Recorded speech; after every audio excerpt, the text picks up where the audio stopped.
দৈনিক আজকালের খবর। ব্যবসার জন্য সেরা জায়গা বাংলাদেশ। যুক্তরাষ্ট্রের নতুন শুল্ক আরোপ কার্যকর। পোশাক খাতে বড় থাবার সংখ্যা। এদিকে অর্থ পাচারকারীদের জীবন কঠিন করা হবে গভর্নর। বাংলাদেশ বুলেটিন। ট্রান্সশিপমেন্ট সুবিধা বাতিল করল ভারত। এদিকে মুজিববর্ষ পালনে 4,000 কোটি টাকা অপচয়।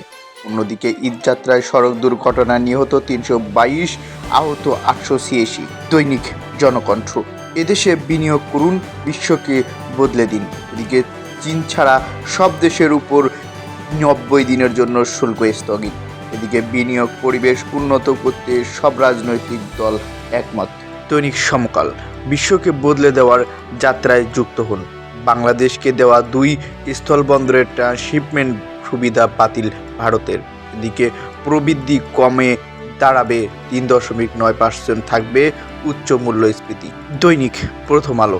পাল্টা শুল্ক 90 দিনের জন্য স্থগিত করলেন ট্রাম্প। এদিকে বিশ্বকে বদলানোর অভিনব ধারণা আছে বাংলাদেশের। নদীর জায়গায় সরকারি স্টেডিয়াম। দৈনিক যুগান্তর। অপর সম্ভাবনার বাংলাদেশ। ট্রান্সশিপমেন্ট সুবিধা বাতিল করল ভারত। এদিকে সংস্কারের প্রধান প্রস্তাবক ও ধারক বিএনপি। মূল্যস্ফীতি বেড়ে ফের ডবল ডিজিটে যাবে আমার দেশ। ঢাকার নদী তীর দখলের ছক এঁকেছিলেন তাপস। এদিকে বাংলাদেশের ব্যবসার জন্য সেরা জায়গা। বাংলাদেশের ট্রান্সশিপমেন্ট সুবিধা একতরফা বাতিল করল ভারত। ট্রাম্পের পাল্টা শুল্ক 90 দিনের জন্য স্থগিত। দৈনিক ইত্তেফাক।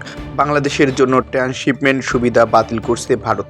3 মাসের জন্য বাড়তি শুল্ক স্থগিত করলেন ট্রাম্প। এদিকে এবারে বুড়ো উৎপাদনের লক্ষ্যমাত্রা নিয়ে সংখ্যা। দৈনিক আমাদের সময়।